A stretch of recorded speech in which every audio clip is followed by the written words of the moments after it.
Okay. We still have more people coming in. How many of us now? 16 minus 2. There's only 14. Anyhow, now we're going to record this. Okay, so Assalamualaikum warahmatullahi wabarakatuh. A very good afternoon or evening. So just came back from my lab as usual. So now what we're gonna go through is again, I have about how many slides? About 54 slides. So it might take a while. We might actually use full 2 hours of the lecture time to cover up all the slides.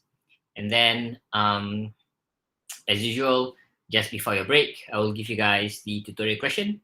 And then, as per last week, the tutorial question will be submitted through Spectrum. Okay, so you can just use the same link that is available. Just submit it through that particular given link. Okay. Okay, so what we're going to do today is we're going to look at the major components of HPLC Part 2. Next week, we will have our Part 3, and hopefully Part 3 will be the last part. Then we can look into sample preparation and troubleshooting. Okay, so there's like 2 more like subtopics. Okay, so what we've looked at last week was pretty much the modules. That's what I like to call it, the modules, HPLC modules.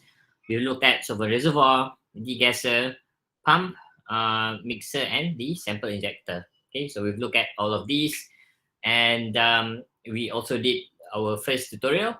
Oh, that reminds me. So perhaps I should start with the tutorial. Let's see if I can swap to the previous ones.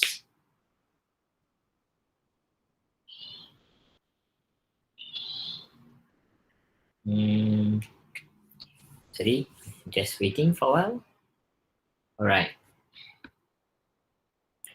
So the first tutorial question, briefly discuss about the degasser module. So basically, as long as you write something similar to the lecture notes, talking about how what's the principle behind a degasser module, then pretty much I will just accept it. Okay. So I am more interested in looking at the answer for this.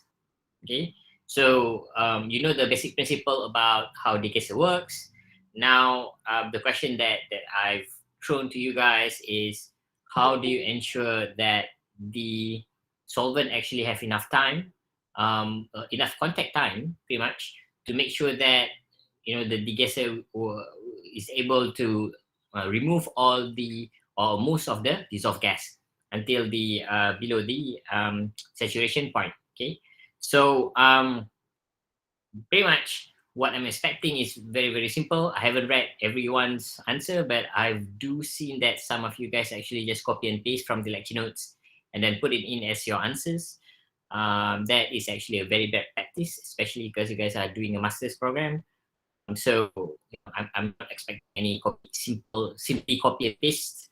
I'm expecting you guys to actually write something. So please do that instead of just copy and pasting like an undergraduate. Okay, so a master's program should be something that for you to develop your either your career or at least the idea that you have. Okay, now based on the principle of a degasser module, the simple answer that I was thinking of is simply to lengthen the contact tube. Okay, something like this. So the keyword that I'm looking for is to lengthen the tube. Because to the end of the day, if you think about the degasser module itself, there's an inlet, there's an outlet. Okay, so that's the basic principle. And you have a vacuum, like a vacuum bag or a vacuum container. Okay, vacuum. Okay, so a vacuum container or vacuum bag. And then inside here is where you have your tube. and the solvent flows inside the tube.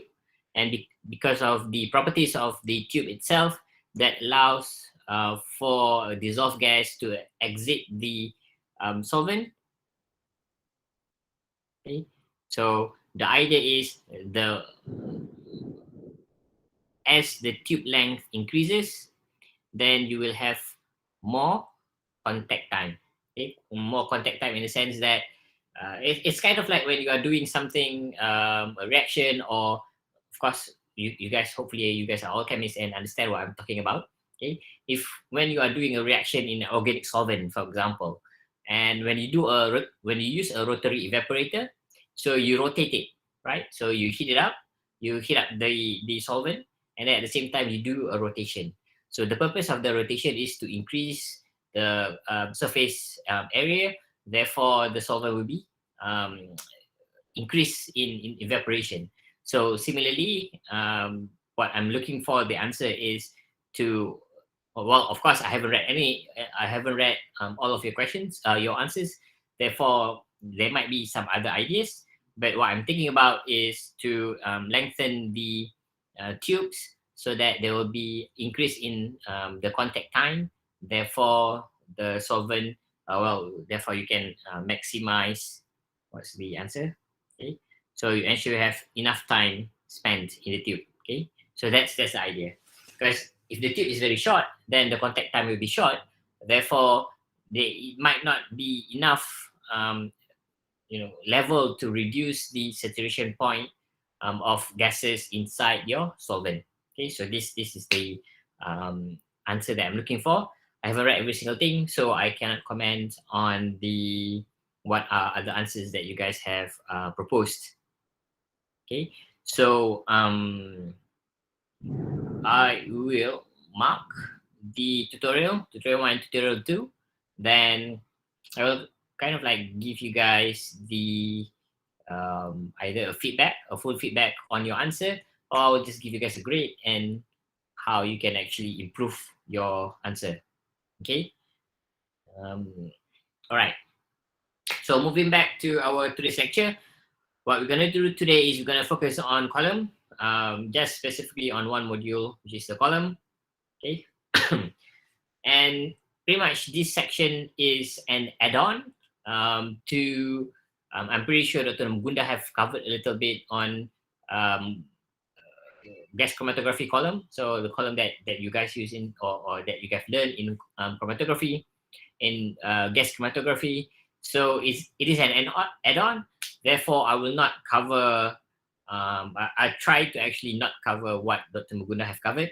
So Dr. Mugunda definitely have covered about Vandermeer equation that talks about resolution power in the column, on how the effects of increasing volume,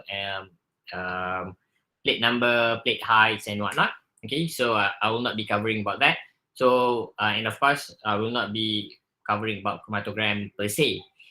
So the chromatogram will just come out as a practice or as part of the lecture. Okay, so I will not be talking about this is the chromatogram and this is what we call as peak height, this is the rotation time, and so on. Okay, I will not be covering about that. Okay, so what we're gonna look at today is I do have it here. Okay, so what we're gonna look at today is basically these 4 points. So we're gonna look at column hardware. Okay, so HPLC has its own hardware that you can use. In contrast, GC hardware is more simple, okay, especially in terms of the column itself. The modes of HPLC, so depending on the modes of HPLC, you do have a different column that is compatible to that particular mode. Okay, when I looked at dimension of column, how column dimension influences what the purpose of your use, purpose of your HPLC use. So over here, I'm gonna go through it. And the fourth one is we're gonna look at the support type. Okay, so we're gonna look at what are the materials inside HPLC column, and perhaps, if I'm mistaken, there is a slide about that. How do you actually prepare or synthesize these modules, these bits? Okay, So general column characteristics description, general column description and characteristics. So a typical HPLC column is stainless steel filled with small packing material. So a normal column like that one is an open-ended column. So this is what I'm pretty sure everyone have used way back when you are doing your degree. But for HPLC column, there are generally two. Nowadays, there's two types. One is a stainless steel. As you've seen on the left picture, okay, and on the right picture is made of polymer that we call it as PEEK. It's a PEEK polymer. So it's quite steady polymer that can withstand a high pressure as well. And at the same time, it's not that expensive. Okay. In contrast, okay, if you were to compare between those two columns, which one is better? Again, it depends on what you are planning to do. So one is you need to look at your HPLC system, whether it is a UHPLC or a normal HPLC. What is the solvent that you plan to use? And of course the materials itself. So why are these four important? It's because towards the end of the day, the back pressure that is being produced between each system are different. So say for example, if you do use a PEEK column for analytical, okay, just imagine a PEEK column for analytical and a PEEK column of stainless steel will have a different a pressure that it can withstand, okay, a different back pressure. So stainless steel has a better, a higher, it can withstand a higher back pressure in comparison to PEEK, okay. So, yep, okay, gonna go with that one. All right, so general characteristics of a typical HPLC column. So in this case, we're gonna look at first is the analytical column. So there are generally two modes. If you see NP and RP, so those are the modes of HPLC. So one is normal phase, another one is a reverse phase. So we're going to look at normal and reverse phase later on. Okay, and we also do have a reverse phase or size exclusion if you are working in a biology. Okay, for example, if you are producing proteins from, say, bacteria. Okay, so one of the columns that you might want to use instead of a standard HPLC, if you are doing a chemistry, if you are analyzing a chemical compounds, okay, you might want to use a size exclusion chromatography because normally proteins are huge compared to if you're doing a chemistry things. Normally, chemistry we synthesize the smaller molecules and not as big as proteins. Okay. We do have an IC column. IC is ion exchange chromatography. Okay, so normally it's being used for analytical column. If you are doing environmental analysis, looking at what do you call it, metal detection, then you might use an IC column instead of a normal column, normal so to say. Okay, and a column is normally between 50 to 250 millimeters, so 5 centimeter to about 25 centimeter. So 5 centimeter is about that length. Okay, with a variable internal diameter and packed with different size of materials. So nowadays there is even 1.7 micrometer particles that is being used. So the packing is even so the void volume inside the column itself is even lesser. So the back pressure will be higher. Okay, so depending on your system, depending on what you want to use it for. So these are there's a lot of parameters that you can actually play around and decide on before you actually can buy a column.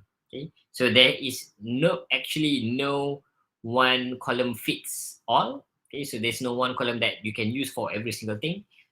So it depends on the sample that you are analyzing. Then you need to and then you need to combine it with the solvent system that you have, with the HPLC that you have, then you can decide. Oh, and of course maybe detector, but the detector is not really that critical. But at least you need to consider the sample, the HPLC itself, and the system, the modes, either a reverse phase or a normal phase, before you can actually decide on a column of interest. Okay, but even if you have the same system, the same tree system as I mentioned, doesn't mean that there's only one column that works in that system. So there are multiple types of column.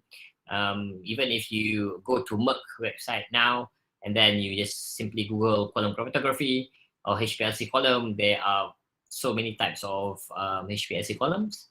And even when I do have experience using HPLC column, different types of column, even for me, it's very difficult to actually say this column is good for that and this column is good for that one. Okay, so normally you can only tell by using the column itself.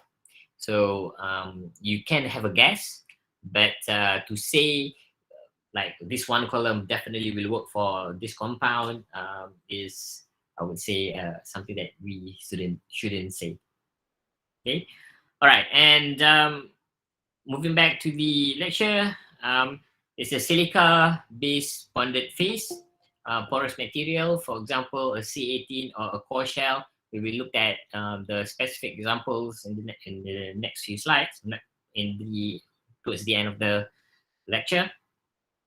And then a flow rate of a system can go as low as 0.1 mil per minute to even a higher range depending on your pump. Again, one pump for a single pump like this, 0.1 to 2 mils, for example, may not be able to pump a volume up to like 50 mils per minute.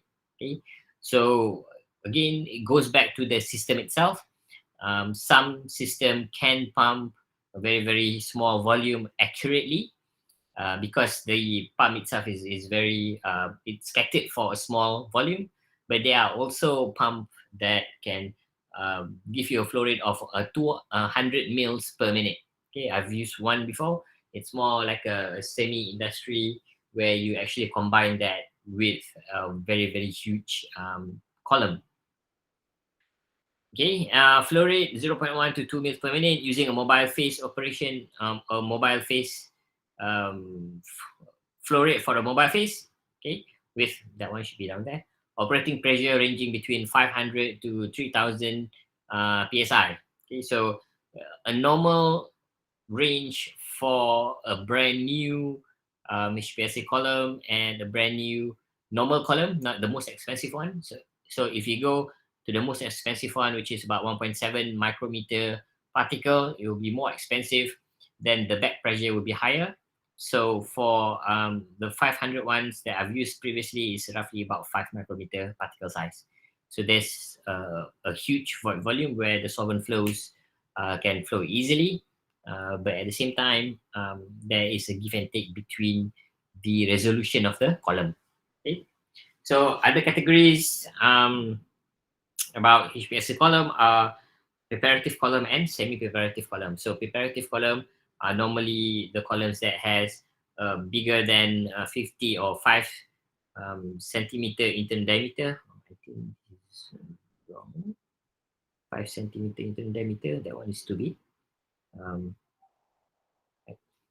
Is it right? 50? Probably not. Probably this one is 5 millimeter. That's more logical. Okay, that's a typo. With a length of less than 10 millimeter. I think I got this symbol the other way around. Okay, so a preparative column should normally have less than 5 centimeter internal diameter, with length can be as long as 10 centimeters or even more. Okay, so you can combine it if you want. Again, this is just a value. It doesn't mean that it's a fix.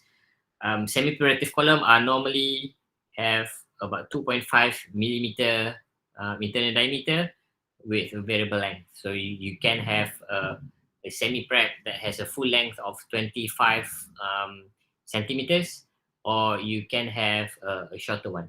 Again, depending on what you want to use it for. and depending on the initial condition of your sample. If your sample is a semi-pure sample, then perhaps you do not need to have a full-length column, because if you use the full length, then the bed pressure will be higher, the time it takes for the separation of compound will be greater. So yeah, you know, for the sake of saving time saving, solvent saving, you know, because everybody now is about green chemistry. Okay, so you might want to use a shorter ones. Okay, so these are some of the columns that is available. A preparative column is the one that have normally is belong to this category, so it's very huge. So that one is about that thick. So 1, 2, 3, 4, about 4 centimeters wide. Okay, and you can have that one which is about, I think, slightly about 10 centimeter. Okay, about 10 centimeters. So it's a very huge column. So imagine if the diameter itself is 10, you can imagine this diameter, which is like almost double, around 20. It's a very heavy column, and it is catered for sample a semi industry, or like a, you know, when industry are trying to use to produce in a larger scale. Okay, so to use a normal preparative column, you need to spend a lot of time. So there is actually a bigger column that you can actually use. So in my experience, I have used this before, and that is because the lab, even though I have not been in a proper industry, but the lab that I worked at previously had a big collaboration with Bayers, so the chemical company or the agricultural company, Bayers and Pfizer. So they request that we prepare and produce a high quantity of peptide-based compounds. Then, okay, so because one of the peptide is was investigated for a biopesticide application, so biopesticide design, synthesis, and whatnot.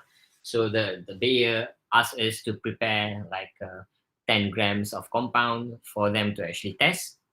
So instead of using the small preparative column, we use the bigger ones. So it saves a lot of time. And then additionally, because you do use a bigger column, therefore it needs to be a compatible flow rate. Okay, so the flow rate that I've used last time was 50 mils per minute. Um, so for a normal prep column like this, you can go up to about 10 mils per minute. Normally, people will go between 5 to 8, depending on the quality of the column. So if the column is partially blocked and whatnot, then perhaps you want to reduce the flow rate. Okay, but otherwise, if it's brand new, you can go up to about 10 mils per minute. We do have a full length analytical column like this, oops, which the flow rate is about 1 centimeter, 1 mil per minute.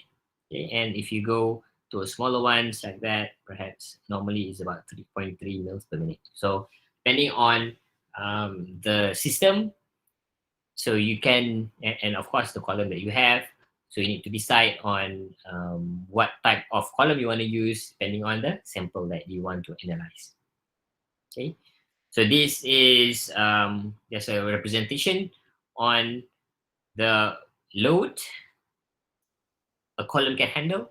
So we have over here a preparative, a semi-preparative, an analytical, and semi-micro column with a variable diameter. So 50, it is 5 centimeter, yeah? 5 centimeter, 22 centimeter, 1 centimeter, and 0.2 centimeter. And that's the definition. And based on that, you can decide on the required flow rate. Okay, and that is just the model for the pump. Okay, so if you look at, I think this one is for Agilent, okay, if I'm not mistaken. I don't actually see my Zoom, can't remember either one. Okay, so and based on the model, you can actually see some pumps, even though it can pump like very high, but there is a low end of the spectrum by which it cannot push up to volume that is too small.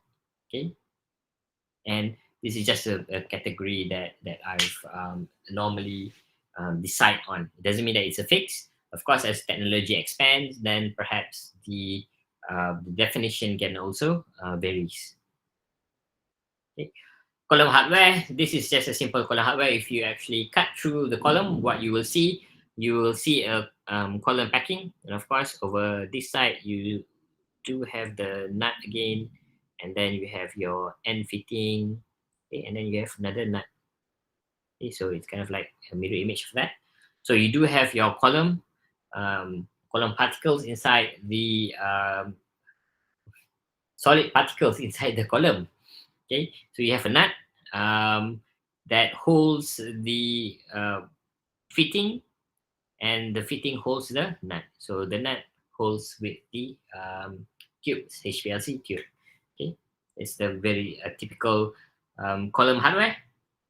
So typical hardware made from stainless steel. Of course, nowadays there are PEEK material that is being used, so either is fine. Solid stainless steel is the best option. However, if you accidentally give up too much pressure when you are actually putting in the fittings, so what might happen is some of the column might actually break off over this side, and then once it's break off, it's very difficult to actually undo it. You can undo it, but it's very difficult to do it. Okay. End fittings allows connection up to 1/16 inches of outer diameter tubing. The packing is held in place by a set of 0.5 to 2 micrometer porous end frits. Okay, so you have a frit, that one over there. Okay, so that's the end frit. The more corrosive resistance, the stainless steel column can be replaced by a PEEK material. So polyether ether ketone. Okay, so polyether ether ketone. What else do I want to say about this slide? I can't remember. The resistance and the steels. Okay, I think that's it.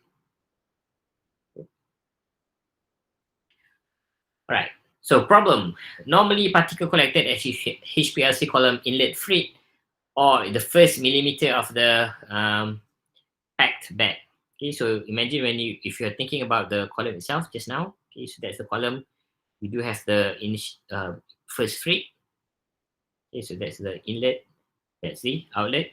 So these valuable columns are usually discarded to avoid degradation of analysis such as peak tailing and peak splitting, as well as high back pressure. Okay? So as sometimes your materials or samples that you analyze can actually react with the column, and as time passes, there will be a build up of material at the inlet frit. So what you can do if you do have the equipment is to actually remove this particular material and replace it with a new one, so that you don't have to replace the whole column. But at least for me in chemistry department, we do not have the equipment that can actually because packing the column is not as simple as when you are packing a normal column in the lab. Okay, so when you're doing your undergraduates, when you do an open column, so that column packing is very easy. This column packing is more difficult because remember, towards the end of the day, you need to consider the back pressure that the column can withstand. So there is actually like a very big like a handheld equipment that you can actually use to do the column packing. I've seen it before, but unfortunately, I do not have experience to actually use it. Okay, so this column, this inlet are normally discarded and then replaced. So okay, so these are pretty much the main problem of using a column. So you have a column. If you're just thinking about the column itself, I know the topic says gut column. So this is kind of like an introduction to gut column. So without a gut column, if you just have the column itself, what are the problems that might happen? So one is you might get a buildup of reagents or samples at the inlet frit. Second one is irreversible bond to the stationary phase. Okay, so this is more problematic compared to the first one. For the first one, if say for example the column are actually clogged, what you can do is sometimes you can recover the regenerate the column by simply swapping the column around. Okay, so as you understand, this is the flow, so the inlet flow, and the build up is over this side. So if you flip the column around, now where you have the inlet freight on the other end, okay, now it becomes the outlet. So sometimes you can regenerate the column by just simply swapping the orientation of the column. But if you also notice, I don't have my column here at my home because I just came back. Normally when you look at a column, there is an arrow pointing in on which side is the inlet, which side is the outlet. Okay, so that's how you actually put a proper column, and thus you always know the inlet side and you always know the outlet. So if your column gets clogged for whatever reason, the simplest way to try and regenerate the column is by swapping it around. And then if, say, you normally run your column at 1 mil per minute, if you swap your columns around, you can still run it, but only at a reduced speed. Okay, so at 0.5 mil per minute. Okay, and if you do something like this, so say for example, there is a solid particle over bound at the inlet side, so the original inlet side. So if you do something like this, you can use a different solvent. At least in my practice, I do have, because my column is a reverse phase column, I do have a gradient, system gradient that I use. So normally it goes like this. Start off with water. Of course, it must be a deionized water. And then you go to acetonitrile, and then you go to IPA, and then you stay a while at the IPA. Then if you want, you can go to hexane. Okay, and then you move back. You move back to IPA, ethyl acetonitrile, okay, and then this is the water again. So this is normally the gradient, of course, in an equal time. So each one of these can be between 5 to 10 minutes. So there's a slow increment, because otherwise, if say for example you just skip from water to hexane, you do know hexane and water does not mix.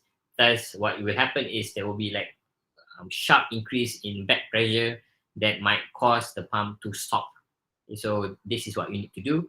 This is part of a regeneration process. If you do want to use it, you can, but make sure if you want to regenerate, you can just swap the column around, and then using the half flow rate, then use this gradient increase. Okay, so of course, this is for reverse phase. For a normal phase, you might want to change your solvent. Okay, you might not use the same one, but this one is for reverse phase, and I've used this before, and I do see a slight regeneration. It's not as if you use this, you will regenerate as the original ones when you just receive the column, but nonetheless, it does give you a bit more time to actually use the column before you need to throw it out and purchase a new one. Okay, but if it's irreversible bond, then there's nothing you can do. You can try to regenerate first, and then perhaps if you do have the instrument, you can actually open it, and as I mentioned initially, you can just remove the initial bit and replace with a new one. Okay. These compounds often injected into another columns. This compound cause permanent damage to the column, shifting of retention time and loss of resolution often result from this. Okay, so these are some the common problems: shifting in retention time and loss of resolution. So why does there's a shift in retention time? Because imagine if, say, the damage bit is on that particular area. Now what will happen is there will be a slow separation until it reaches the damaged part, and it will be like very fast and go slow again. Okay, so the separation won't be as how the column originally was. Thus there could be some shifting in retention time. Either it's a shift, a bad shift, or sometimes what will happen if you do have a lot of irreversible bond, it will just clog the column straight away, and thus results in a very high pressure, thus stopping the HPLC itself. Okay, and finally, some problems that can happen is instrument downtime can occur, which be very costly to your lab. So that's why we normally want to avoid it. So how do we avoid it? As entitled, use a guard column. So what is a HPLC guard column? A guard column, it is in the form of cartridges. Okay, so in comparison to a normal column, so it's actually packed properly. Of course, even it's in cartridges, it is still packed properly. But what do I mean by that is it's like a cartridge where you can just simply, if it's damaged, throw it away, find a new one. So what you do have is a guard cartridge like this inside a proper guard column. So this is when you attach the guard column to a proper column. So imagine you will have your frit somewhere there. So that's your internal frit. But now, because you do have a cartridge, the cartridge will be somewhere here. Okay, so if there will be any damage, the damage will be carded, so to say, or be replaced by the guard cartridge first. So the guard cartridge can be damaged, but it can easily be replaced. Okay. So guard columns are installed in front of analytical, semi-analytical prep column in order to protect it from strongly retained impurities, thus prolonging the life of the analytical column. So basically, the guard column is like any, it's normally compatible or has the same material as the column itself. So say, for example, in my case, I normally use a C18 column or C18 column. So the guard column also has the same material. Okay? Because if you do use a different material for your guard column, then it might not actually guard your column properly. So say, for example, if this one is a C4, okay, but my column itself is C18. So C4 has less hydrophobic properties. So the impurities might not actually react with the C4 guard column, but it will react better in the C18 environment. So normally when you have something like this, you will use the same or compatible guard column and the column packing material. Okay, so if you do something like this, guard column itself is not that expensive. I think it's about 1,000 for 4 cartridges. Of course, depending on the types of cartridge or types of materials that you are using. But it's relatively cheap compared to if you were to replace a whole column. This cheapest column in Malaysia, at least, that I was offered for is about 2,000, roughly about 2,500. Okay, so if you damage your column, you need to replace a new one, then you need to spend 2,500. But if you only damage the guard column, so say if the price is 4 cartridges at 1,000 ringgit. So if you damage one, you only damage about 250 ringgit, and you can always replace it with a new guard. So it will definitely prolong your column. Okay, the lifetime of your column. So there are other ways by which you can protect your column. So the first one is to always filter your sample. So you can have, for example, the normal ones that you can use is 0.45 micrometer filter. Okay? But I do know, at least in UM, normally they request us to use the 0.22 micrometer filter. Okay, but you can use, at least if you have used a filter before, then chances is you will not clog your column. Okay, if you did not filter, perhaps your sample contains a lot of solid impurities, then you will definitely trap your solid impurities. But of course, if you do have a guard column, the solid impurities will be trapped first on the guard column. So these are the other alternatives that you can use. Okay, so the second one is you can have a filter at the end of your solvent intake. Okay, because sometimes if you purchase a solvent, some solvent do contain a micro sieve inside it to to make sure that the solvent is properly dry. So and this macro sieve is made of silica, so it can be a bit brittle, especially if it's a bit old. So without a filter at the very beginning of the solvent intake, then you might actually take in a little bit of solid into first one into your pump. So clog pump, if it was fine, then it might flow through and clog, say a mixer, or if say you are using the same solvent and you do have the solid particles in, and then you use the solvent to dissolve your sample. Now you are introducing solid particle inside your sample, and when you when the machine tries to inject, if you do have an auto injector system, inject the sample into the system, so it might either block the needle, or it can block the injection port, it can block the what do you call it, the, it's like a mission, I can't remember the name, but I cannot imagine it in my mind. Okay, so there's a lot of blockage that can be done. So filter is one of another option that you can use. So normally the filter will either look like this, like a flat bottom to increase the surface area, and then you have like a funnel. So that's the tube. The tube starts there. So these are all the filter. Okay, or the other second filter is this metal freak filter. It has a higher surface area, so it will not impede on the flow rate, in contrast to that one. Okay, but because it's a metal filter, so if it's blocked, then it will be blocked permanently. Okay, so that's why sometimes people prefer to use the cheaper alternative, which is a plastic filter. Okay, so and additionally, what you can do is you can always filter your solvent before you actually introduce your solvent into the HPLC system, especially for the all the mobile phases that you are using. Okay, so this is just one example. A filter like this, of course, this is going to vacuum.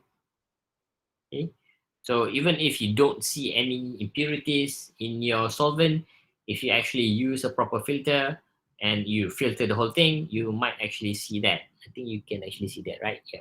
So this yellow bit is the impurities in the solvent. Okay, so that's why it's always best to always filter your mobile phase. I know some do not have that as a practice, but when I was doing my PhD, this is part of the practice that we do. We have a filter at the very beginning of the solvent system. We have a filter even inline. So throughout the system, we do have filters here and there. Okay, and we do. It's a must for us to filter our sample and to filter our solvents, because we like to purchase solvent in bulk, and then normally we use a micro sieve to make sure that the solvent is always in anhydrous condition. So before we use, we need to filter, and then we normally get this yellow bit color that comes normally from the micro sieve. Okay. All right, so that is all about the gut column. Next one is the mode for HPLC. So generally, HPLC has two different modes. The first one is the normal phase, or NP, and the second one is the reverse phase, which is RP. So normal phase is the, well, it terms normal, but which one is normal, we don't know. So it's more or less a similar way on running the open column. So when you learn about during your degree, when you have a open column, so normally the solvent system that you use is hexane, right? That's the common one, because previously when column technology was developed, the first material that was used is a silica based column. So the solvent system, or the mobile phase that was used, are normally hexane and ethyl acetate mix, ethyl ATOAC, okay, ethyl acetate. So these are the normal phase, normal. Okay. And on the other hand, you do have a reverse phase, which you normally use a non-polar column. And in contrast, instead of using a hexane ethyl acetate, the mobile phase of choice, again, this is not the only one. This is one of the phases that is being used. You normally use water and acetonitrile. Okay, I just put acetonitrile as ACN. So that is acetonitrile. You do also have more or less like a different modes, but not modes in the sense of the solvent system itself. It's more on different types of column. So you can use ion exchange, as I mentioned, sex exclusion. You can use a chiral column. So and these columns are purchasable. You can now purchase a commercial column. But again, depending on what you want to do. If say you are working in the pharmacy regulatory body, so you might want to use a reverse phase altogether because a lot of biological samples are more polar. So more polar, so to say. Okay, proteins and whatnot are polar, but due to the properties of non-polar on proteins, for example, phenylalanine, so a reverse phase is a more befitting solvent system because peptide might dissolve in hexane, it might also dissolve in ethyl acetate. So the separation is not as good as if you are running a reverse phase column. Okay, so for NPRA, for example, our National Pharmaceutical Regulatory Agency might want to use a reverse phase column. All right, so reverse phase, non-polar column, polar, non-polar organic mobile phase. Since reverse phase chromatography is used in about 70 to 80% of all HPLC application, reverse phase column for small molecules are the focus of discussion. Okay, so this is just what do you call it? Something that what's the word? Oh God, I really forget. Disclaimer. Okay, so this is just a disclaimer. You can use either or, but a lot of examples that I'll be using, since my background, my research background is more towards peptides and proteins, so I do use a lot of reverse phase. Okay, and again, normal phase, you can use a column, but there are different types of, you can use HPLC column, but there are different types of liquid chromatography system. For example, you do have flash chromatography, you have solid phase extraction, you can still use the old system open tube column. Okay, so but that's not the case for a reverse phase system. So for a reverse phase system, you normally use a proper HPLC system. So therefore, because I do have more experience in that, so that is what I'll be covering. Okay. All right, so the next hardware that we're going to talk about is the dimension of the column itself. Okay, so the dimension comes in two categories. One is in the length of the column itself, and the other one is in the internal diameter, or normally you will see ID here and there. So ID refers to internal diameter.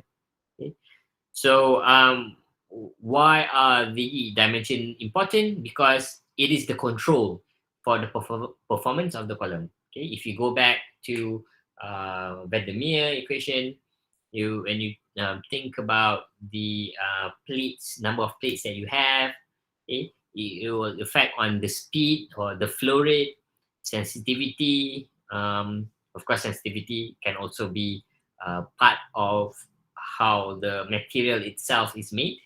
Okay? And the most important thing is sample capacity. So if say you only, just for the sake of argument, okay, we only use the same particle size for the column content. Okay? So as you change the column dimension, so all of these properties will also change. Okay, so a number of plates, separation plates, of course, will increase. The speed, of course, as your column grows longer and longer, the speed is slower and slower, so it will take more time for your sample to elute.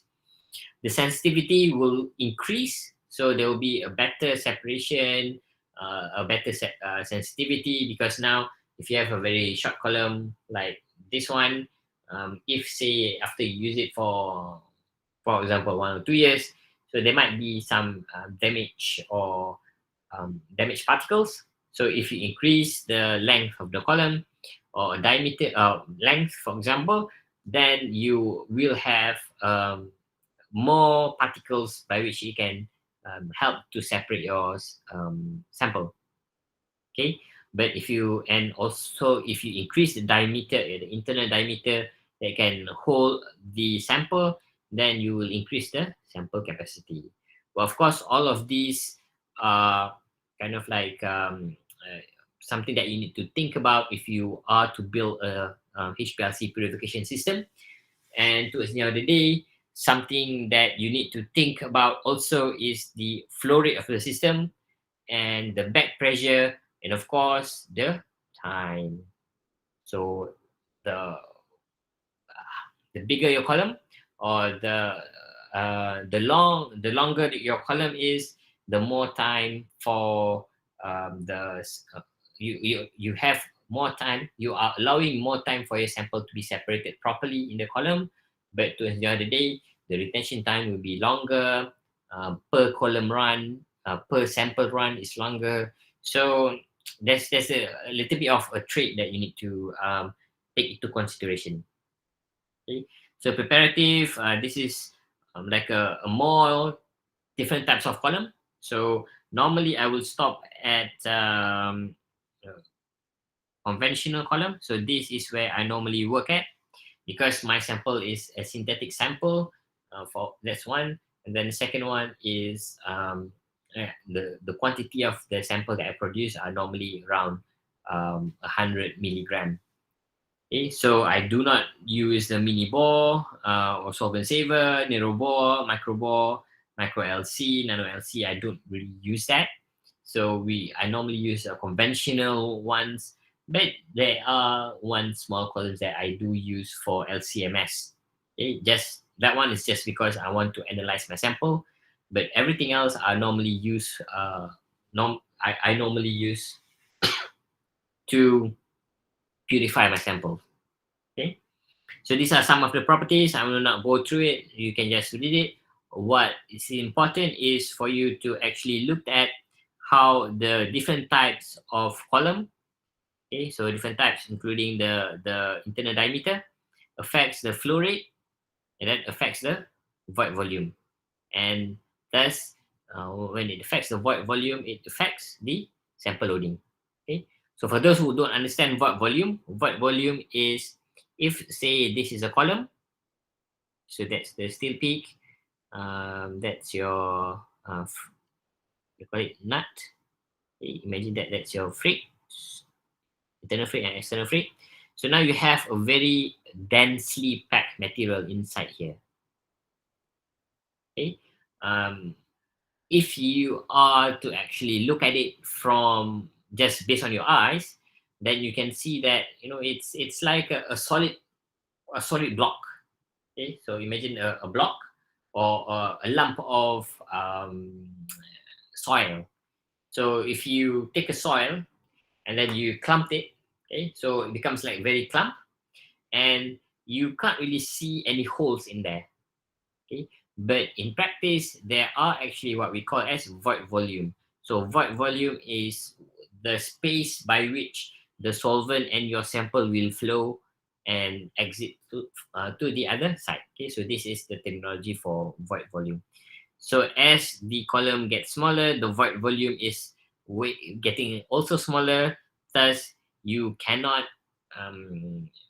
inject or load more a bigger sample. Okay, because if you still do it, then imagine if your column is this small, and then the sample size, the sample that you injected is this big.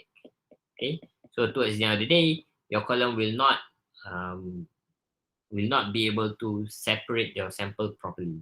Okay, imagine if it goes here and then diffuse, then finally everything is fully packed, in the column, so it will not separate properly.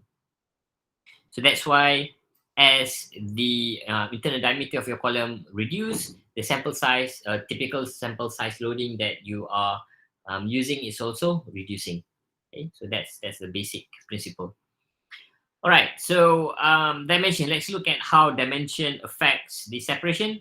So column length determine the column efficiency and or the plate number. So I think you have covered about plate number, right?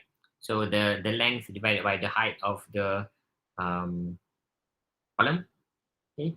So longer column have a higher plate number and yield a better resolution with longer analysis time. Okay, so that's an example. If you have the same internal diameter, same particle size, 8.5 micron, same particle materials, so Zorback SB C18, so it's basically a C18 column.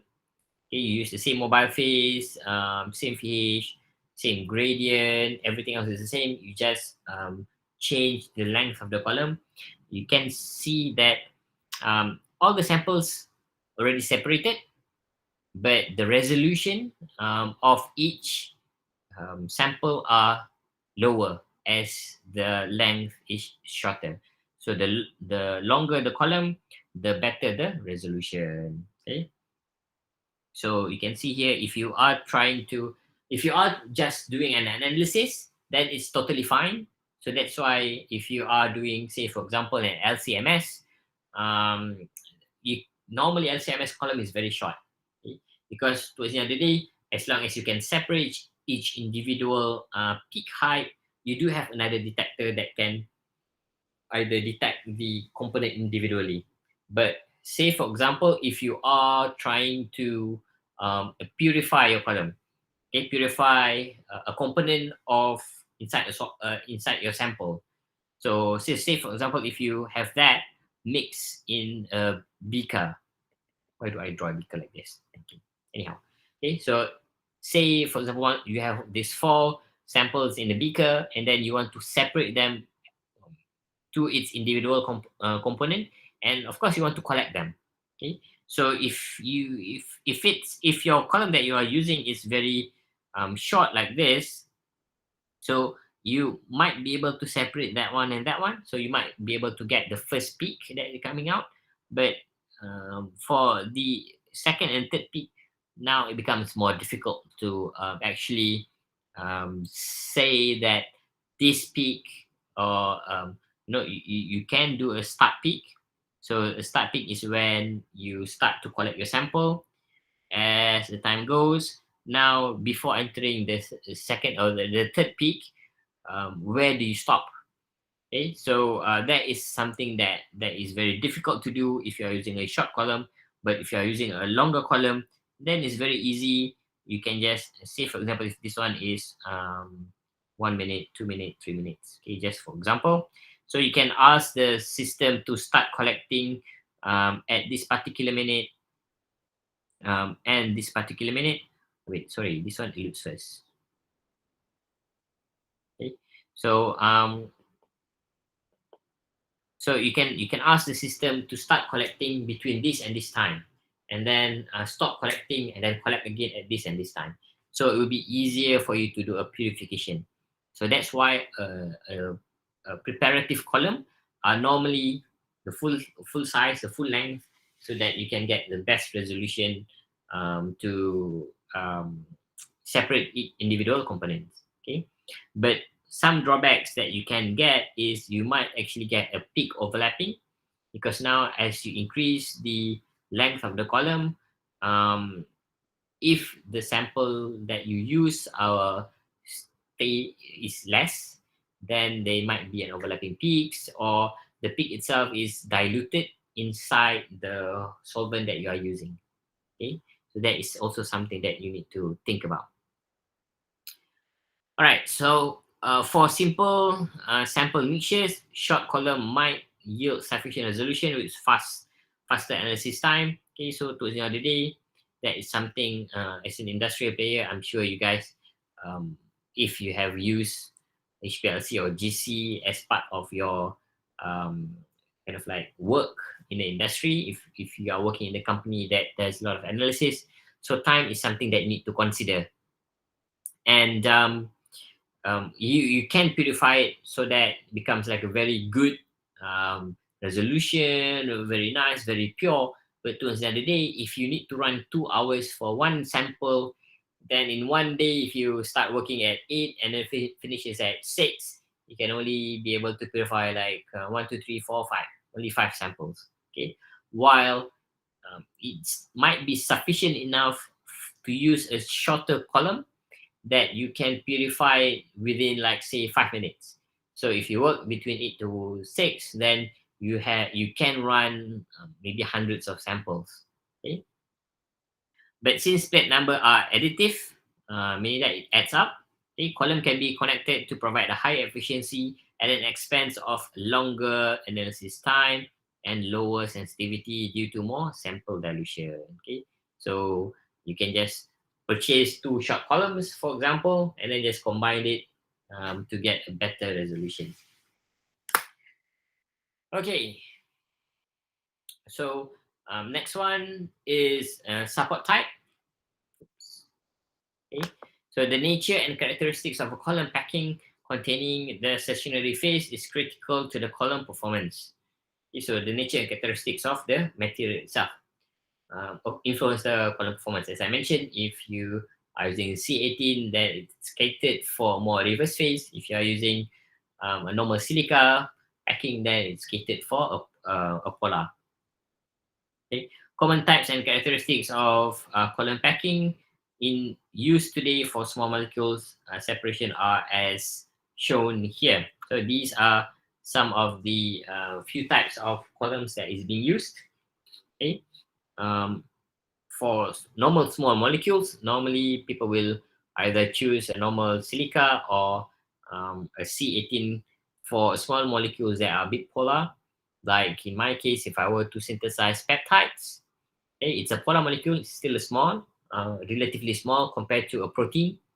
So I need to use a C18 for me to be able to get the best resolution possible.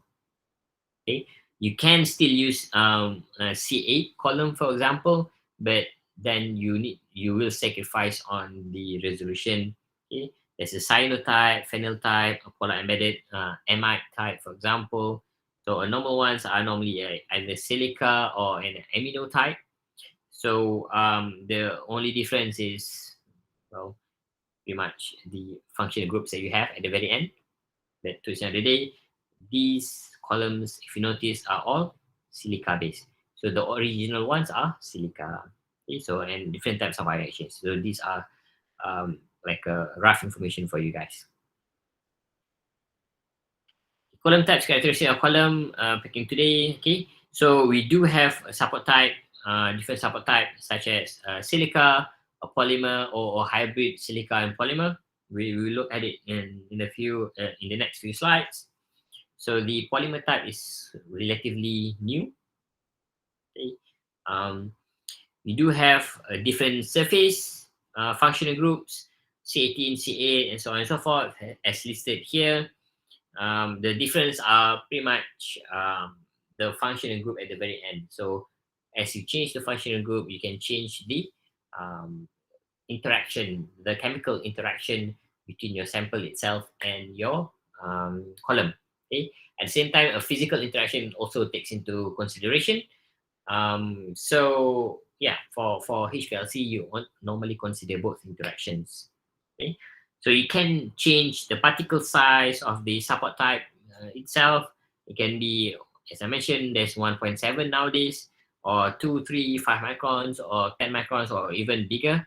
I think the biggest one that I've seen nowadays is roughly about 20 micrometers. They could be even different ones, but the ones that I remember seeing is that 20 micrometer. The pore size can be between 60 to 200 angstrom. So the bigger your pore size, the bigger your void volume, the bigger the higher sample loading that you can load. Okay. At the same time, the surface area itself varies depending on the materials that you are using, or the pore size itself. So there's a lot of properties. So imagine that even if you have these 5 properties, so support type 1, 2, 3, 4, 5. So you can imagine there's a lot of combination that you have. So there's a lot of different columns that you can actually purchase and choose from. So that's why I said sometimes it's very difficult for you to say, oh, this column with a say amino functional group is the best, and the others are not. But towards the end of the day, you can see that each individual properties over here, different types of properties can have an influence. Okay, so if you change from C18 to C8, but keeping everything else constant, you will get a difference in terms of a chromatographic difference.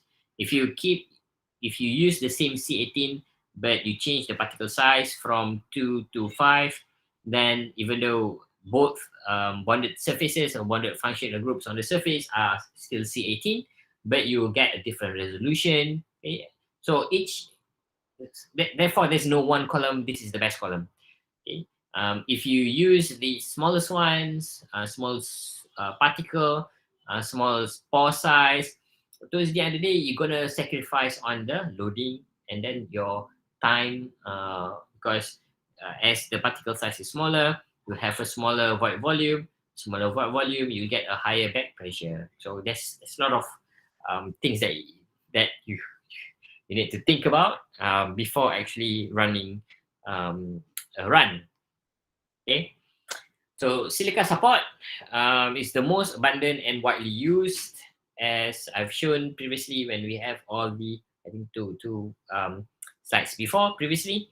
So bonded silica are rarely used for analytical purposes due to the strong adsorptive characteristics. So imagine if for analytical purposes, normally you use a very small column, and thus you will not use silica because there's a lot of chemicals that can actually interact on the silica surface, either directly or obviously directly. So if you have like a very, very tiny quantity of silica particles inside your column, then it's not really suitable, because once it's damaged, then it's kind of like, you need to throw it away. Okay. Sinyl groups found in silica surface are typically bonded, modified with a bonding agent to create a hydrophobic liquid-like stationary phase for reverse phase application. So we will look at some of the structure of the sinyl groups and what are the modified functional groups. Okay. So residual sinyls remaining after the bonding steps are further reacted with a smaller silane to end cap to reduce the number of this adsorptive site. So what do I mean by that is this. Okay. Imagine that you have a silica particle like that. So on the surface of the silica particles are all the OH functional groups. Okay. So these are an example of free sinyls on the silica particle. Okay. Once you react it to modify the silica surface, for example, over here, what is shown here is a C8 bonded surface modified, but since the surface now being changed to something that has like a big molecule, right? But imagine silica surface is very small, so you do have a lot of hydroxyl on top of the silica surface. But due to steric hindrance, then you cannot you cannot simply, attach or bond each hydroxyl group on the silica surface with the modifying agent that you want. So there will always be residual sinyls, and therefore you need to encap it. Okay? You need to block it, so that using a smaller ones, of course, using a smaller molecule, so that the silica itself will not get attached or will not react with, say, for example, your sample. Okay, if you do know your sample will not react with silica, it's still fine. But imagine if your your sample contains impurities. So if you still run it, what will happen is you might get some impurities reacting on the silica surface. Thus, kind of like builds it up, and towards the end of the day, you will the column will be blocked. Okay, so one day, not straight away, but one day. Okay, so a silica cyanide support itself has some limitation. Say for example, the pH range is roughly about 2 to 8, so you cannot go towards either extreme. Thus, you can either leach the silica gel if put it in a very acidic condition or in a very basic condition. So advancement has been done, such as using a cross-linking polymer materials, okay, as shown here, just to kind of like improve the properties so that the the silica can withstand a bigger pH range. Okay, so say for example a bioseparation or ion exchange. So these are a few examples. They have a wider pH range due to absence of active sinyl groups. Okay, so now once you encaps every single sinyl groups, then the pH range is wider because now it will be less reactive compared to if you only have a sinyl groups. Okay. So other bonding materials are, for example, alumina for normal phase and zirconia for a temperature stable column. Okay. So these are some examples: C18, C8, cyanide, phenyl function group C3 or C4. Okay, so these are some of the surface modified types and like the brief description. So I'm not gonna read it, so I'm just gonna skip. Okay. All right. So next one is an example of differentiation between um, a surface modified silica gel. Okay. So again, you have the same properties or system setups. Okay. What you change here is just the type of the surface. So you either have a C8 cyanide group or a phenyl group. So phenyl group is that one. Okay. Of course, C8 and this one is not shown, obviously. All right. So this is a comparative chromatogram illustrating the effect of selectivity of C18, cyano, and phenyl bonded phases. Diagram courtesy of MAC Analytical. So I took this one from their website. So on the left hand side are all the molecules, okay, with slightly different properties. Okay, so obviously this one is the most hydrophobic, and then this one will be the most hydrophilic.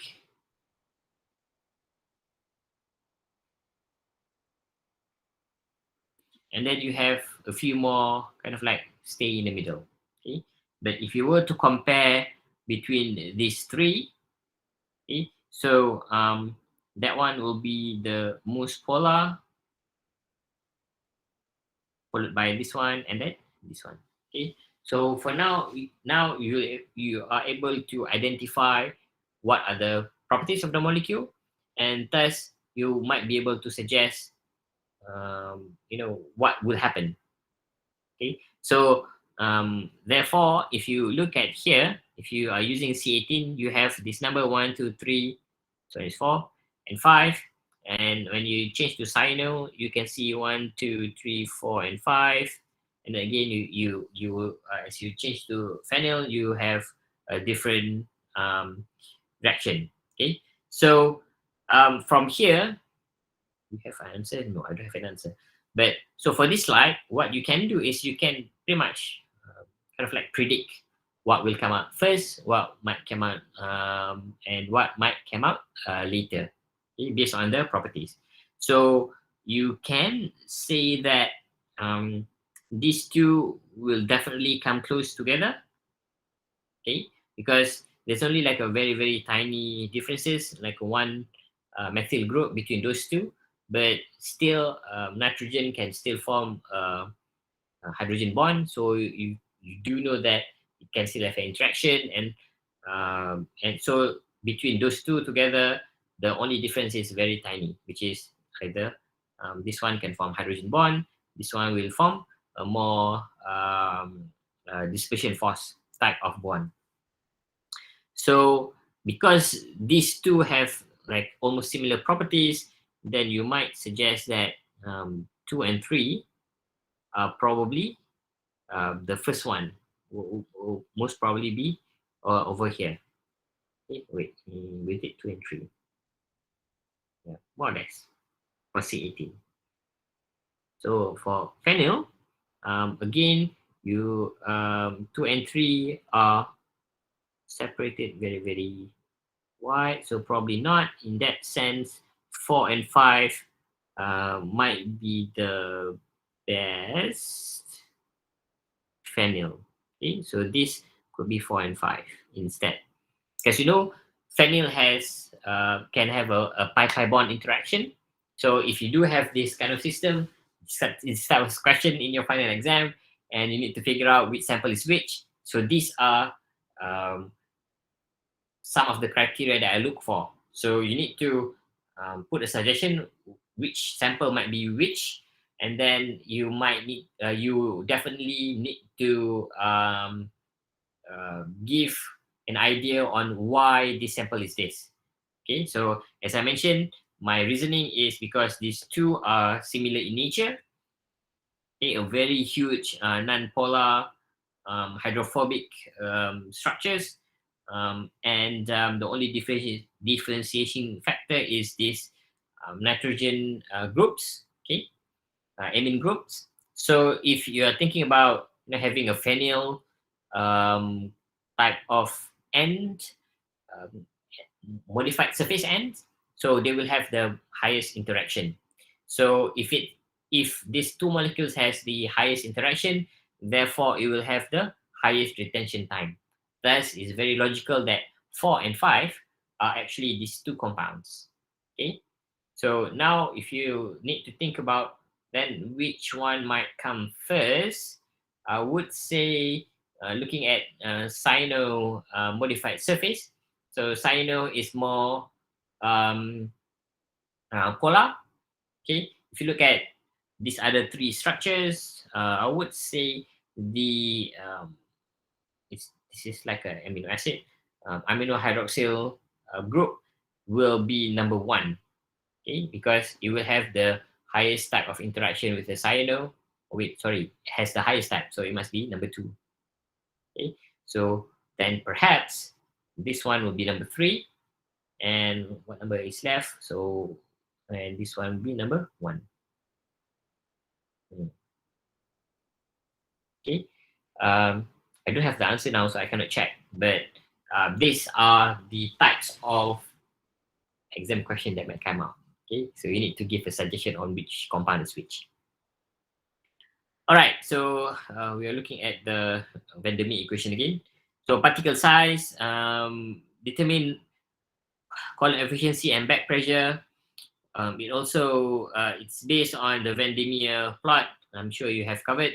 Okay, so the C term it's proportional to the particle size square. So less efficiency lost at high velocity of flow.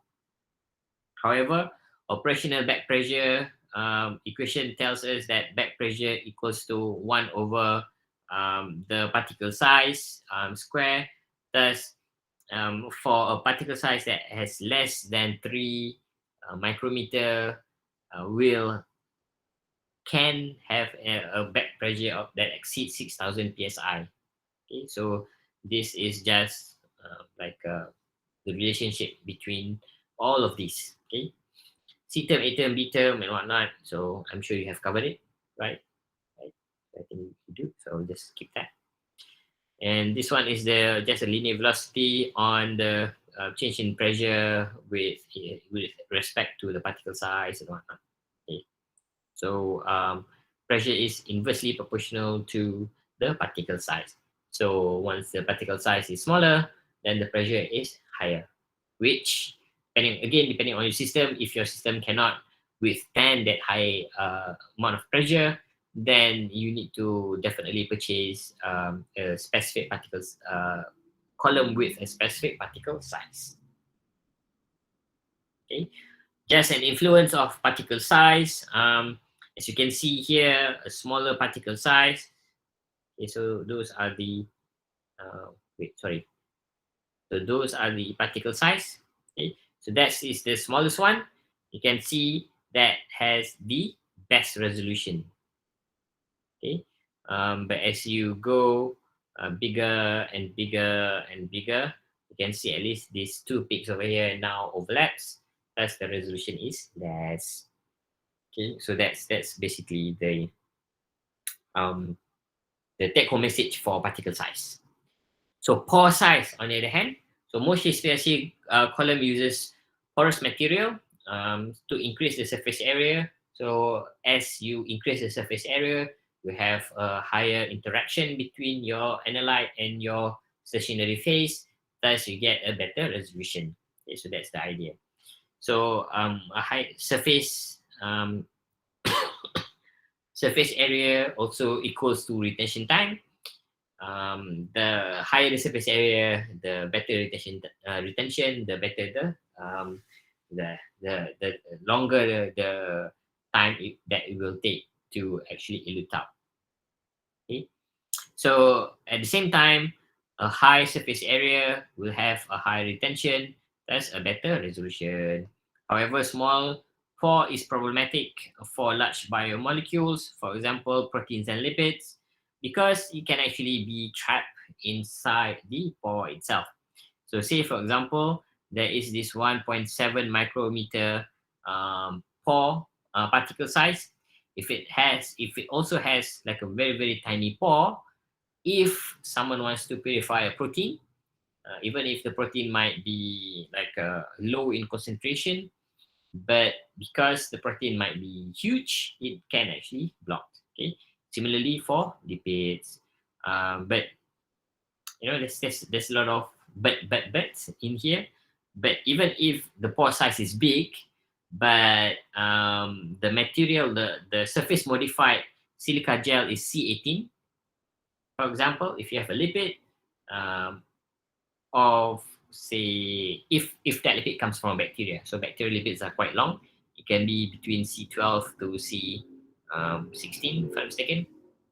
Okay, you can still block the column. Okay, so even if the molecules are small, but depending on the material itself, they might have like a very very good interaction between those two materials and thus blocking the column straight away. Okay. And influence of a pore size, which one? That one is the pore size. You have 100 Armstrong, 180, and a 300 Armstrong. And as you can see, the smaller the pore size, the better the resolution. Okay. Well, of course, towards the end of the day, if you always want the best, then you need to also have the most money. Okay. So if you were to purchase this type of column, um, I can't really remember the price itself, but as you go into a smaller core size, the increase in price is kind of like almost going exponential. Okay, so example illustrating the increase of retention and resolution with increasing surface area of a silica support. Okay, so this data is from Supelco. All right, so column trend. Understanding the modern column trend is important since column technologies continue to evolve rapidly, resulting in a new product with a higher performance and more more consistency. So resolve around silica-based reverse phase column. Again, this example that trends and whatnot that I'm going to talk about, just focusing purely on the reverse phase column. Okay.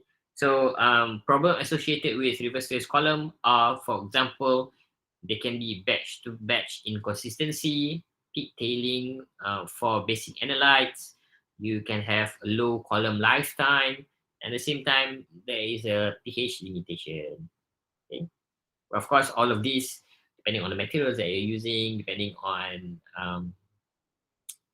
end capping that you use, you can actually either increase the lifetime, for example, or have a wider range of pH buffer. So if you see here, it's more towards acidic. There are columns that can withstand between 2 to what was it, 12, or I've seen 2 to 14 as well. So again, depending on the surface modified, then you might have a better pH range by which your column can actually work. Okay, so this section look into a more modern trends, including a high purity silica, hybrid particles, and novel bonding chemistry, and describe the impact on column performance. So this is what I'm going to cover a little bit, even though I'm very tired in talking. We will just continue a little bit. I think we still have a few more slides before. Besides this one is already 34, so we still have quite a few. Okay, perhaps I will stop at 7:30. Okay, so about half an hour more. All right, so column trend, high purity silica. So the development of high purity silica with, oops, I think I'm using you guys. Let me share it again.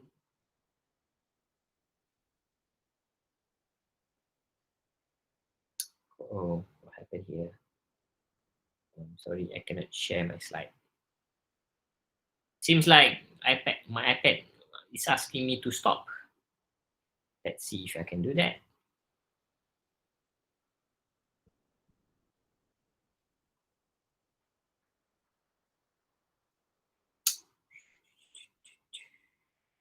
Attempt to start an invalid broadcast session. I have no idea what happened. Okay, let me see. I'm trying again.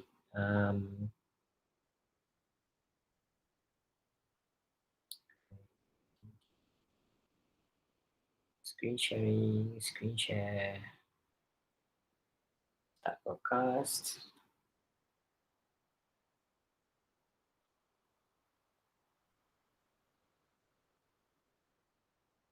Can you see my screen? Doesn't seem to work. Okay, it doesn't work. Suddenly, I have no idea what happened. Let me see if I can fix this. Again, start broadcast. Start broadcast. Sorry guys, some technological problem here. Suddenly happened. It's okay. Right. Oh god. Anyhow, seems like I cannot share my slide anymore. Last one. Okay, let me try and close my other programs. Open the lecture again. We stop at 35. They share screen. Hopefully it works. Let's see. 1, 2, 3. All right. 1, 2, 3, 4. Okay, so it's working again. Okay, sorry about that. The development of high purity silica with less than 50 ppm of metals in the 1919 appears to be one of the key dramatic improvement in batch-to-batch reproducibility and peak shape of basic analytes. So originally, these are the types that being used of free cyanol, where one silica only have one functional groups. Now you do have more geminal cyanols and associated cyanols and so on and so forth. So there's technologies developed based on the silica support itself. So why is this important? Do I mention it about here? Okay. So why does it mean? What does it mean by high purity, low metal catalyst content? So when this silica is being produced in industry or where it's being made, okay, so they use catalyst, metal catalyst um, as the catalyst. Yes, they use metal as a catalyst. Okay, so and it is a problem because one a long time ago, there's problems in terms of batch to batch inconsistency. So the first batch might have, say, 100 ppm. Second batch suddenly becomes 10 ppm of metals. And why does it matter? Because towards the end of the day, metal is a catalyst. So say, for example, if you produce a column with 50 ppm, okay? So, and in a different batch, you produce a silica particle with 10 ppm metal impurities. So now the silica is the same, even the silica particles, size and whatever. So say, for example, for the sake of argument, they are the same. The only difference is the metal itself, the quantity of the metal. And because these metals are still active, so they are not, because they are catalysts, so they can still be active. And say if you sell these two silica to the same person, okay, so originally you sell the ones that has a lower ppm, and that person uses it, it's very good, it's awesome, nothing happened to the product, so impurities is very low and whatnot. And thus the buyer might come again to you, but because you don't have the lower ppm metals, you give them the 50 ppm metals. So now, as the metal content increases, if that person are actually still doing the same purification, okay, and unfortunately before this the metal only catalyzes like a very tiny amount, but as you increase the amount of metal catalyst, metal impurity inside your silica gel, then you might get, of course not you if you are the seller, then the other person might get a higher amount of impurities, not based on their reaction, but actually happening during the purification. Okay, so that's why it is a very important thing, um, important feature, so to say, a technology, when they were able to produce a silica particle that to the day has a lower metal impurities. Okay, so this is an example of comparative quantogram showing effect of silica purity. Okay, so just talking about silica purity. Okay, and if you look at the types of the column, so it's slightly different, okay, but you know, something that you can still consider. So, but the most important thing is the end. The plate number are similar. So technically, the separation should be similar. Okay, and both of them are using a C18. The difference is one is hypersil BDS, one is water symmetry. So that one is just the name of the column, and definitely the technology used in developing the silica particles, in developing the column itself, are different. Okay, so if you see here, if you're running the same sample, okay, you, even though both are still C18, but what you get here is you will get a different retention time. For example, number 4 now has change placed. Number 5 change as well. Okay, or 1, 2, 3 over on the left hand side has a better resolution compared to the ones on the right, and the one on the right has a kick tailing. Okay, so now you can see if one column has a more purity, then you do see these differences. So in my practice, I normally stick to one type of column. So because my line of work is normally just synthesizing peptides, different types of peptides, different sequences and whatnot, but nonetheless they are still peptides. So I occasionally try different types of column, not always, but if I were to purchase a new one, I normally just purchase the one that I've used previously, because of this. Because otherwise, you can imagine, so say first time around you buy, but this, because as I mentioned, I normally use the C18. Okay? I didn't use, I never actually use water symmetry or hypersil. I normally use, what was it? I can't remember the ones from Merck. Um, can't remember the name of on top of my head. Okay, but I normally use a C18 column. But even if you change the manufacturer, now you might get a different results altogether.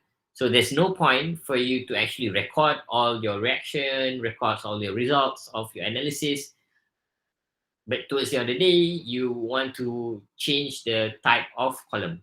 So that's why instead of sticking with just the type, okay. So say for example, in the first place, when you purchase, this one costs 1,000, this one costs 2,000, and then 5 years after that, because you want to replace your column, suddenly this one becomes 2,000 and this one becomes 1,500. So your boss says, oh, instead of purchasing hyperseal, wait, so originally, let's swap our story. So this is original, okay, in 2020. This one is in 2025. Okay. So originally you purchase water symmetry because it's cheaper. Both of them are C18. So after 5 years, your water symmetry might no longer work as it was originally. So your boss says, go and purchase a new one. And then you look into these options again. Oops. And then you notice that, well, now Hyperseal is cheaper. So both of them are C18. So you're thinking, oh, never mind, I'll just buy the Hyperseal C18. But towards the end of the day, what you will get is totally different thing. You might get some impurities in your samples and whatnot. Okay. So I would highly encourage, if you are trying to purchase new column, go and try and ask your supplier whether they can provide a sample column, or you can, if they don't, then perhaps you can ask them, or have you sell this column to someone else? Then you can just contact that someone else and ask them if you can try and to run your sample, if it's possible. Sometimes it's not, but might as well you just try, instead of purchasing a new column and then suddenly it causes a lot of troubles where you need to optimize your system again, you need to optimize this and that. So there's a lot of time that needs to be spent on, even if you are changing a very simple thing, which is a column. Okay. So on the left, high purity silica. On the right, you can see the paling. Okay. The silica synthesis of the first commercial hybrid particles, water extera. Okay, so it's using a tetrahydroxysilane, the traditional monomer.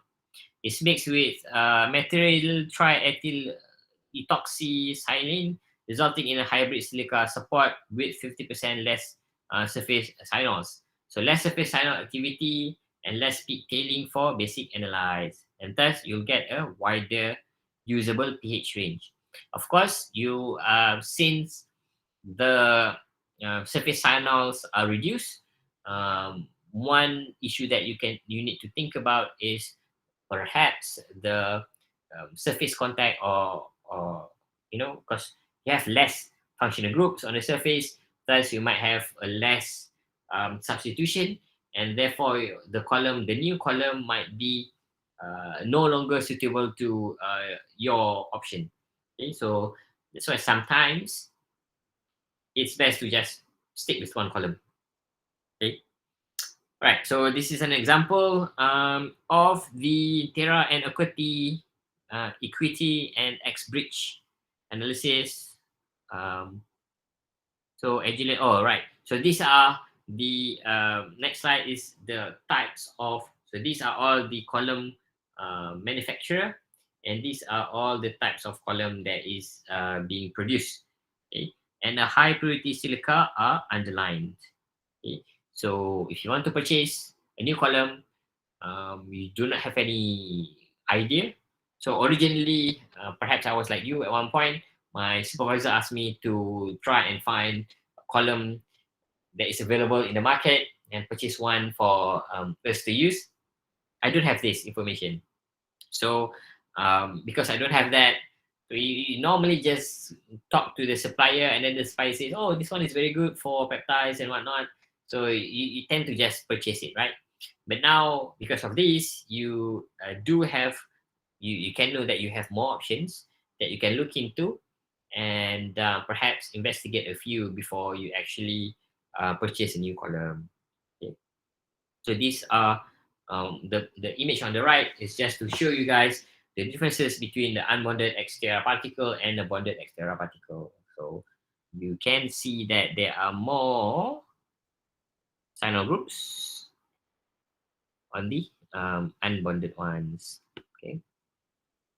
compared to the new one. So this is the new technology. So reduce sinyl groups. The traditional bonding chemistry using the monofunctional cell lines, silane achieves a maximum bonding efficiency of 50%. This bonded surfaces suffers from several known disadvantages. For example, at pH lower than 2, the sinyl bonds are subjected to acidic hydrolytic cleavage. Okay? So thus causing loss of phases. And you can actually see this if you are using a detector. UV photodiode detector PDA, you can actually see that you are actually having this issue. So sometimes it's not the best option to use like a very acidic solvent, mobile phase, but you actually, well, in my case, normally I use a acidic solvent because I want to avoid having a microbial growth inside my column or inside my solvent. So sometimes I spike my solvent with TFA, very acidic. But yeah, there's a give and take. At pH larger than 8, the silica structure is prone to dissolution. Similarly, okay, so one is hydrolytic cleavage, one is a dissolution. Any unbonded acidic sinyls might leak to peak tailing of basic analyte. Okay, so I don't have an example. Okay, so but these are the known advantage. So to mitigate these problematic areas, one option is to introduce a sterically hindered group. Okay, so that so say for example, if you look at this structure over here, now originally you have one free sinyl in the middle, but if you do have a like a very bulky group, now if you do have an acidic solution or a basic solution, if the acidic proton wants to access the free sinyl, now it becomes a bit more difficult. Okay, so this is what it means by introducing a sterically hindered group. We can also introduce polyfunctional silane chemistry. Okay, so that if you look at here, so the silane chemistry is a 1-to-1. So you still have, so again, remember this one is sinyl. Okay, initially it's just like that. So you actually bond it with another sinyl. So this is sinyl chemistry. So what you can do is you can replace it with a polyfunctional silane chemistry, where instead of having a 1-to-1 reaction, you now have a multiple functional group reacting to one. Okay, so this is one of the ways by which you can, instead of doing an end capping, so you can just track two sinyls functional group. Thus, the particles now do not have a free sinyl group. Okay, so the use of bifunctional or trifunctional silane to create bonded group with 2 or 3 attachment points, leading to phases with higher stability in lower or higher pH and lower bleed for LCMS. However, polyfunctional silane chemistry is more difficult to control, so it's more on the chemistry itself. Okay. Another option is for you to use a polar embedded groups. So the embedded, so once you add a polar embedded group, for example, carbamide, amide, urea, ether, sulfonamide in the hydrophobic chain of the bonded reagent. So what might happen instead is this functional group can react. So it can react with the, say, acidic environment, so extra acidic. So Terra XP8, the use of, this is the structure for Terra XP8, the use of a bonding reagent with the embedded polar group carbamate leads to some shielding of the residual sinyls as well as different selectivity due to additional hydrophobic interaction with the solutes. Okay, so to say for example, if this one is C8, okay, so very long, hydrophobic, and there's an acid coming in, of course the acid will not react with any of the hydrophobic, but and therefore it will go to the more hydrophilic structure, which is a sinyl group. But by introducing a more polar group in the middle of the surface modified structure, then there is kind of like a different interaction that can occur, kind of like trapping the protons so that it will not react with cyanol. So thus prolonging the half-life of your particle. Okay. This one is a novel chemistry about, I can't remember, comparative diagram showing significant difference in column selectivity of various polar embedded bonded phases versus a lunar C18, a more conventional straight chain C18 chemistry. Okay, so right, so that one is discovery amide. So the difference in this chromatogram is just the type of surface bonded structure. Okay, so Luna, it says here that is a more common conventional straight chain C18 chemistry. So that's the basic ones, the original ones. But as you change to a different surface modified structure, then as you expect, you might get a different retention time. So it might affect retention time. Of course, if you are analyzing using the same compound, okay, you might even get an overlapping peaks. Okay, so this is an example. You can study it again if you want to. Okay, so so another column trend that is occurring or that started is the use of a solid particle. So before this is more on a porous particle. So porous particles means that if this is a particle, so there's a lot of holes going throughout this the whole particle. Okay, but a solid particle. So imagine that all the dots that I've drawn are holes going through from one side to another. Okay, but so this is the traditional particle that is a spherical in shape beads, but it has a high void volume. So okay, so R&D in minimizing the void volume, but keeps or improve the color efficiency, sensitivity, and resolution. So the newer ones, what they have is in the middle here, it's actually a solid particle. Okay? Solid particle meaning that there is no way by which your solvent can pass through it. So by having a less like pores, thus you are reducing the void volume. Okay, so you reduce the void volume, but the technology wants to have less void volume, but either equal or better efficiency, sensitivity, or resolution. Okay, so this is a more overall representation. So if you can see here, there are very high volume. There are a lot of places by which the solvent can pass through. But once you switch into a more solid particle type, so the solvent needs to pass through between the particle instead of going through the particle. Okay. So that's one example. So monolithic technology is the first originated as the alternate technology to fabricate capillary column. So capillary column is just a normal column.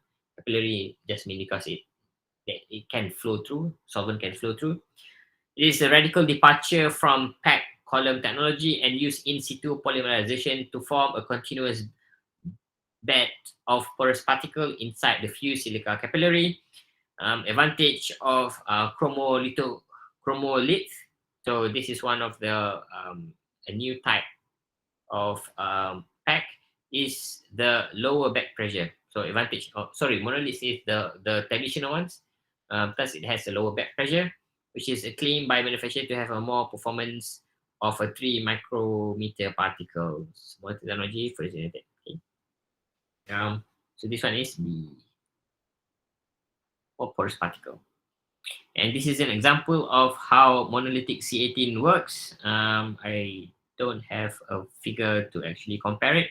So this is just to show you if you are actually using this particle, you can see the particle size. 3 and 4 over here. I guess that one is number 2. Okay, and that one is number 1. So there's bioenergy application. So core shell is the other one that I mentioned. So originally is full porous. Now it's a core shell. It's a hybrid type material. Latest design that I know of. Nobody actually promoted a new type of column yet. Okay. So it's a higher chromatographic performance efficiency versus those of a fully porous particle. So again, this one is the B, that one is A, core shell. It's made of solid, non-porous spherical core surrounded by a more porous shell, as I've drawn previously. So that's how it looks like. This one is under electron micrograph. You can see that the black dots over here are all pores, while the middle over here, the middle bit, the core itself doesn't have any pores. Okay. So this is how it looks like if you were to imagine it in a different way. So you have a very non-porous silica particle, and then you have the porous particles, polymer surrounding it. Okay. And this is the comparative between using helix column packed with TPP versus SPP. So SPP is the solid one.